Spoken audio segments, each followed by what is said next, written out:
सावित्री मंदिर के अंदर खड़ी थी। वहां का माहौल शांत लेकिन अजीब तरह से भारी था। पुरोहित नारायण का गायब होना उसे बेचैन कर रहा था। गुरुदेव कहाँ चले गए? उन्होंने तो खुद कहा था कि हम ब्रह्म मुहूर्त में कुएं तक साथ जाएंगे। क्या वो मुझसे डरकर भाग गए या उन्हें कुछ हो गया? उसने दीवार पर लिखे संदेश को दोबारा पढ़ा। तुम्हें अकेले ही आगे बढ़ना होगा। लेकिन ये संदेश उसके डर को बढ़ा रहा था। कहीं ये कालिंदी का काम तो नहीं है? केवल गुरुजी ही थे जो उसे जानते थे। शायद वो नहीं चाहती कि मैं उस तक पहुंच पाऊं, इसीलिए उसने गुरुजी को अगवा कर लिया। मुझे उनकी जान बचानी ही होगी। अगर उन्हें कुछ हो गया तो मैं खुद को कभी माफ नहीं कर पाऊंगी। सावित्री ने चारों तरफ देखा। मंदिर के अंदर सब कुछ सामान्य लग रहा था, लेकिन उसे ऐसा महसूस हो रहा था जैसे कोई उसे देख रहा है। कौन है? क्या कोई मुझे सुन सकता है? सावित्री डरते हुए मंदिर के दीवार के पीछे गई, लेकिन वहां कोई नहीं था। मुझे ऐसा क्यों लगा जैसे कोई मुझे देख रहा है? मुझे किसी भारी ताकत का आभास हो रहा है। जरूर ये कालिंदी की चाल है। कालिंदी, अगर तुम मुझे सुन सकती हो तो सुनो। मुझे पता है कि तुम ये सब मुझे रोकने के लिए कर रही हो, पर मैं तुम तक जरूर पहुंचूंगी। मैं गांव वालों और पुरोहित जी को इस श्राप से मुक्त करवाऊंगी। गहरी सांस लेकर उसने फैसला लिया। चाहे जो भी हो, मुझे ये सफर अकेले तय करना होगा। अगर मैं कालिंदी की आत्मा से बात कर पाई तो शायद गुरुदेव के बारे में भी कुछ पता चले। सावित्री ने कुएं तक जाने का साहसिक निर्णय लिया था, लेकिन रास्ता अंधकारमय और भयावह था। घने जंगल की सर्द हवाएं उसकी हड्डियों तक जा रही थी। उसके कदम भले धीमे थे, लेकिन उसका इरादा अड़िग था। गुरुदेव ने कहा था कि ये यात्रा आसान नहीं होगी, लेकिन मुझे डरने का समय नहीं है। मुझे हर हाल में कुएं तक पहुंचना होगा। जैसे ही सावित्री घने जंगल के बीच पहुंची, आसमान से छोटे छोटे पत्थर गिरने लगे। पहले ये हल्के थे, लेकिन कुछ ही पलों में पत्थरों का आकार और गति बढ़ गई। ये क्या हो रहा है? आसमान से पत्थर क्यों गिर रहे हैं? ये कैसा चमत्कार है? पत्थर इतने तीव्र हो गए कि उसकी त्वचा पर चोटें लगने लगी। उसने अपने सिर और चेहरे को हाथों से ढक लिया, लेकिन पत्थरों की बारिश लगातार तेज होती जा रही थी। मुझे बचना होगा। अगर मैं यहाँ रुकी तो मैं घायल हो जाऊंगी। मगर मैं करूँ क्या? कहते हैं कि मीराबाई को जब पत्थर पड़े थे तो उन्होंने श्री कृष्ण का नाम लिया था। तो आज मुझे भी श्री कृष्ण इस दुविधा से बाहर निकालेंगे। सावित्री ने अपने कपड़ों को अपने सिर के चारों ओर लपेटा और दौड़ना शुरू किया। पत्थरों की मार से उसकी पीठ और कंधों पर गहरे घाव हो गए, लेकिन उसने हार नहीं मानी। ये मुझे रोकने की कोशिश कर रहे हैं, लेकिन मैं रुकूंगी नहीं। मुझे आगे बढ़ना होगा। जय श्री कृष्ण, जय श्री कृष्ण। कई मिनटों तक पत्थरों की बारिश से बचते हुए सावित्री ने आखिरकार एक खुली जगह पर शरण ली। उसके शरीर पर चोटों के निशान थे, लेकिन उसकी आंखों में दृढ़ता थी। चलो, मैं इन पत्थरों से तो बच गई, पर मैं जानती हूँ कि ये सिर्फ शुरुआत है। मगर कालिंदी नहीं जानती कि मैं कौन हूँ। अरे, ये रोने की आवाजें कहाँ से आ रही हैं? जैसे ही उसने अपने घावों को सहलाते हुए आगे बढ़ने की कोशिश की, उसके चारों ओर सफेद साड़ियों में लिपटी हुई आकृतियां प्रकट होने लगी। आप लोग कौन हैं? वे आत्माएं धीरे धीरे उसकी ओर बढ़ने लगी। उनकी लाल आंखें और झुके हुए हाथ सावित्री की आत्मा को झकझोर रहे थे। उनके पैर अचानक हवा में उड़ने लगे। कालिंदी की ताकत का आभास नहीं है तुम्हें लड़की? तो हमें देख लो। हम वही औरतें जो गांव से गायब हो गई और कालिंदी के श्राप का शिकार बन गई। तुम कुछ शांत नहीं कर पाओगी, बल्कि मारी जाओगी। मैं यहाँ मरने नहीं आई हूँ। मुझे जाने दो। मैं आप लोगों को तकलीफ नहीं पहुँचाना चाहती। लेकिन आत्माओं ने उसकी बात नहीं सुनी। उसमें से एक ने उसके बाल पकड़ लिए और दूसरी ने उसकी बाहें जकड़ ली। मुझे छोड़ दो। तुम मुझे रोक नहीं सकती। सावित्री ने अपने हाथ पर बंधे मंत्रित धागे को देखा। उसने धागे को जोर से पकड़कर आत्माओं की ओर दिखाया। ये मंत्रित धागा है। तुम मुझे चोट नहीं पहुंचा सकती। धागे की ऊर्जा ने आत्माओं को पीछे हटने पर मजबूर कर दिया। उनकी आंखों ने पूरे जंगल को हिला दिया। इस धागे से तुम हमें दूर कर सकती हो, पर कालिंदी के सामने टिक नहीं पाओगी। आत्माओं से बचने के बाद सावित्री ने खुद को एक विशाल आग की झील के सामने पाया। झील की लपटें इतनी ऊंची थी कि उन्होंने आसमान को ढक लिया था। ये आग कहाँ से आई? इसे पार करना असंभव है। ये क्या हो रहा है? इससे तो मैं कुएं तक नहीं पहुंच पाऊंगी। आग की लपटों ने सावित्री की त्वचा को तपाना शुरू कर दिया, लेकिन उसने अपनी हिम्मत नहीं हारी। अगर मुझे इस श्राप को खत्म करना है तो मुझे हर बाधा पार करनी होगी। सावित्री, तुम हार नहीं मान सकती। घर पर गुंजन तुम्हारा इंतजार कर रही है। अगर तुम हार गई तो गुंजन की जिंदगी इस आग से भी खतरनाक बन जाएगी।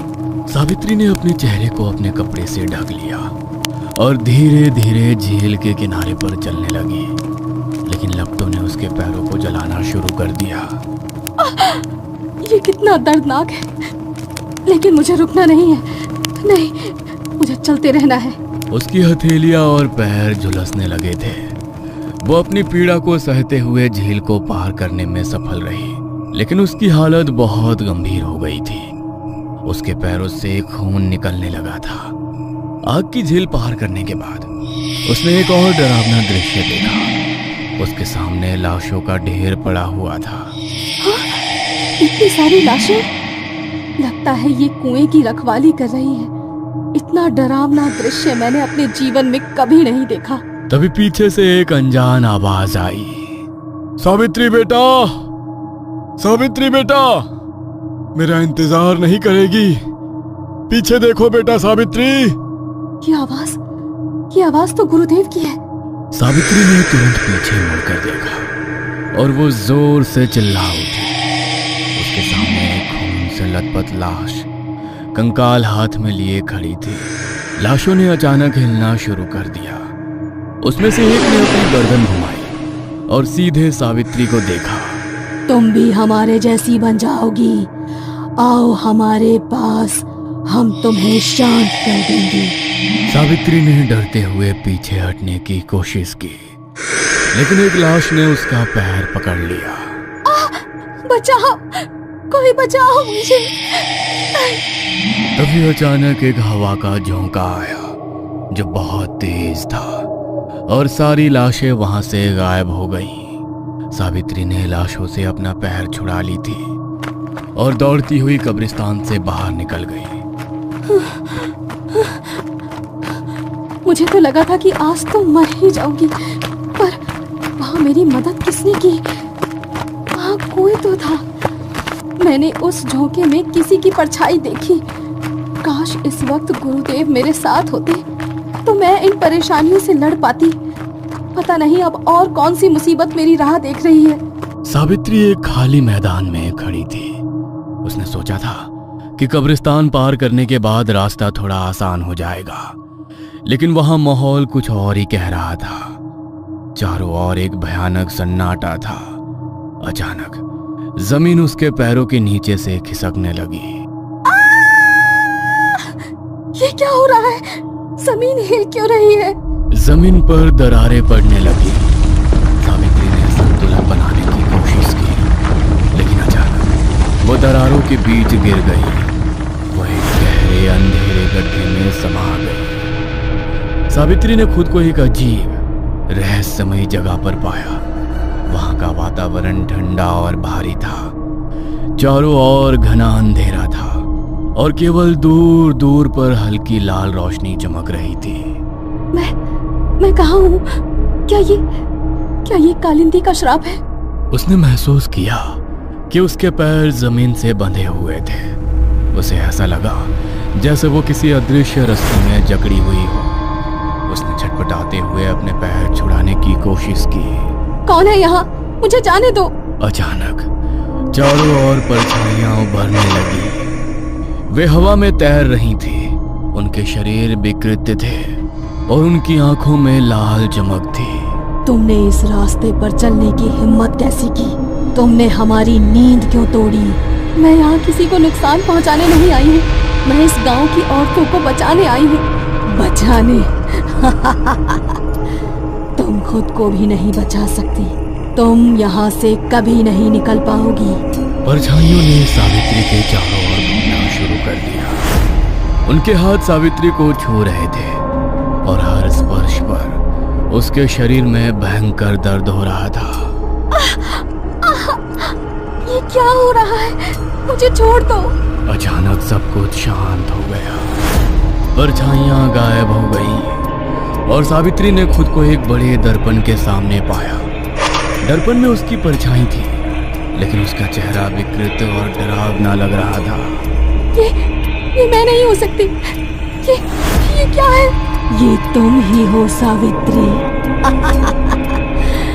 ये वो रूप है जो तुम्हारा अंत दिखाता है।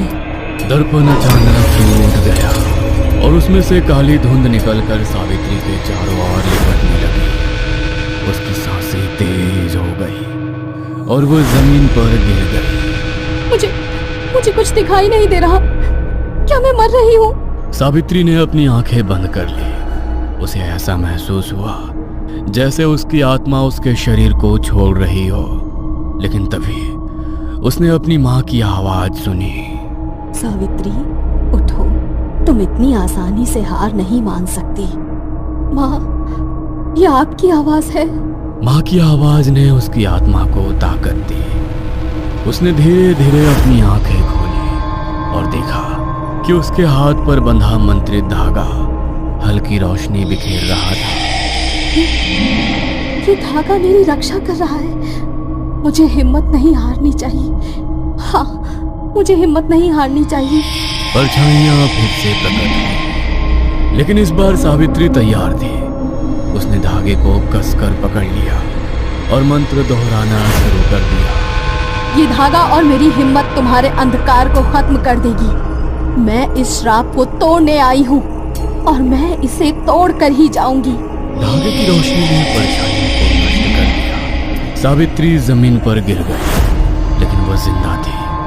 उसकी सांसें तेज चल रही थी और शरीर पर गहरे घाव थे।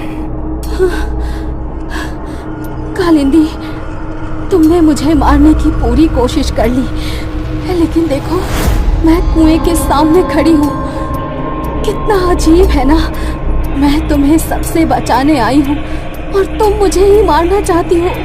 आखिरकार सावित्री उस कुएं तक पहुंच गई, लेकिन उसकी हालत खराब थी। उसके पैर और हाथों पर गहरे घाव थे और उसकी सांसें तेज चल रही थी। यही है वो कुआं। कुएं के चारों ओर काले धुएं जैसी आकृतियां घूम रही थी। सावित्री ने दर्द सहते हुए कुएं के पास जाकर झांका। कालिंदी, क्या तुम यहाँ हो? तुम यहाँ क्यों आई हो? तुमने इतनी हिम्मत क्यों की? सावित्री ने चारों ओर देखा, लेकिन उसे कोई दिखाई नहीं दिया। तभी उसे कुएं की दूसरी तरफ एक सफेद साड़ी में एक महिला की परछाई दिखी। कालिंदी, क्या वो तुम हो? उसने देखा कि परछाई धीरे धीरे गायब हो गई। सावित्री ने अपनी जगह से उठने की कोशिश की, लेकिन तभी उसने कुएं के पास जमीन पर कुछ देखा। एक खून से सना हुआ कपड़ा। ये कपड़ा गुरुदेव का है। क्या वो यही थे? उसका दिल तेजी से धड़कने लगा। गुरुदेव, आप कहाँ हैं? क्या पुरोहित नारायण कालिंदी की आत्मा के कब्जे में है? क्या सावित्री इस रहस्य को सुलझा पाएगी? जानने के लिए देखते रहिए कालिंदी का श्राप, सिर्फ और सिर्फ once upon a time horror पर।